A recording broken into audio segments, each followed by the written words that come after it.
We talked about we have these unalienable rights Right. as citizens, as God breathed and created in God's likeness and image.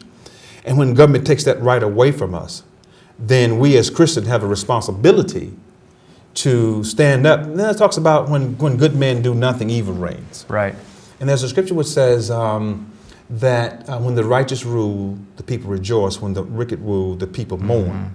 And I'm not saying we have wicked leaders. I'm just saying that you see a number of countries where Saddam Hussein, Idi Amin, when those guys ruled, all they did was kill people. They took the control on themselves. But we as Christians, we have a responsibility to stand up for the freedoms that we're given, not by government, but by God. Yeah, exactly. And I think what you were talking about was how you was coming along on this path of seeing the light of the error of our way, in a sense. Yeah, and something that's really struck me lately, and I've written an article about this. After I became a Christian and I immersed myself in the Bible and different studies and reading commentaries and all that, I was struck by the idea of submission to authority, right? Christians are to submit to authority. But then recently I've started to notice that all throughout the Bible, you see God's people not only not submitting, but almost, putting the thumb in the eye of authority in certain instances. Now you have to study what each of those are. Rahab is an example, Daniel's an example, and then almost the entire book of Acts. If you read chapter 5 in particular, you see that the apostles are thrown in jail for preaching the gospel. Wow, that's so right. But after they're thrown in jail, what happens? God sends an angel, breaks them out of prison. Wow, that's true. So they can go disobey even more. Wow. And then later on at the end of the chapter, it says we should obey God rather than men. Yeah, Romans says that. So it's true that you are to obey the laws of the land, except when those laws contradict what God would have you do. So in that case, it was preaching the gospel. And in our case, we're standing up for the freedoms, the freedoms that are given just by nature, by virtue of being born, by being made in God's image. No government has the right to take those freedoms away. So we are standing up to those in authority and saying that you can't do this. But the most important thing to note about the Tea Party, though, is we're doing it within the law. We're actually not disobeying. We're using our freedom of speech to stand up and a freedom of assembly to protest or to have rallies and all that. Wow, John, that's deep. It really is, because like you said, we're using our freedom, our governmental authority that the government has put in our hands. That is the right of free speech, the right to assembly, and the right for free press. Those things that have been given us in the Constitution. We're using those things.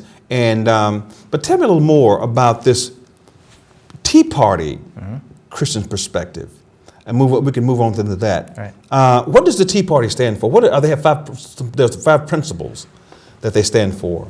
What are they? Well, the Richmond Tea Party has 5 principles. Every Tea Party is a little different across America. It's not a monolithic group. It's very localized, and the core principles that all would pretty much agree with are constitutionally limited government, fiscal responsibility, and free markets. Now, the Richmond Tea Party, since that's where I volunteer, they have 5 principles, and I used them as the basis for my book. And constitutionally limited government is split into 2 separate ones: constitutional adherence and limited government. And then fiscal responsibility and free markets are the same. And then the last one is virtue and accountability, which Richmond Tea Party includes, because that is a critical component, because the previous principles do not matter if you don't have virtuous leaders that you hold accountable. Otherwise, they're just going to run over the Constitution and people's rights and do whatever they want. And that's Democrats and Republicans. Oh, that's true. Yeah, that's both parties for a long, long time. Yeah. They're taking advantage of the people. I think it may have been you that said a long time ago, we have a small percentage of the people ruling a large percent. I don't know what that percentage was. Maybe it's 99% of the people, the population is ruled maybe by 3% or something like that. Yeah, it's not good. Yeah, it's not good at all. But and if you look at the Old Testament with a political eye and you see oppression throughout manifested in kings. You know, that's basically consolidated power Yeah. into one person, and you see what happens. And a perfect example of that is King David, right? A man after God's Right. own heart. Yeah. And what did he do? He used his position of authority to commit murder and adultery. So even the best of people with the best of intentions are still lured and corrupted by Yeah. that power. If you consolidate it into one person or a small group of people, it's going to end poorly. Wow. And people's rights are going to be trampled. He had no right to murder Yeah. someone or to commit adultery, and using his position to do that. Exactly, So- exactly. Look, we're going to take some calls. I see our number at the bottom down there, 915-5205. Give us a call. My guest is John Wakefield, author of Saving America and a Christian perspective of the Tea Party. Get some questions for John. Give us a call in and get your questions answered. Later on, we're going to talk about this racism thing, John, that we've been hearing about for a long time. And there's some things that the Tea Party is doing in the black community that I don't think people know about. I know that they're working within the Blue Ridge community with young mentoring kids. Those are the stories that people don't hear about these days, what the Tea Party is really doing. But give us a call and speak with myself or Jonathan Wakefield, author of Saving America. Yeah, it is. It's an interesting thing. You know, I'm kind of like you.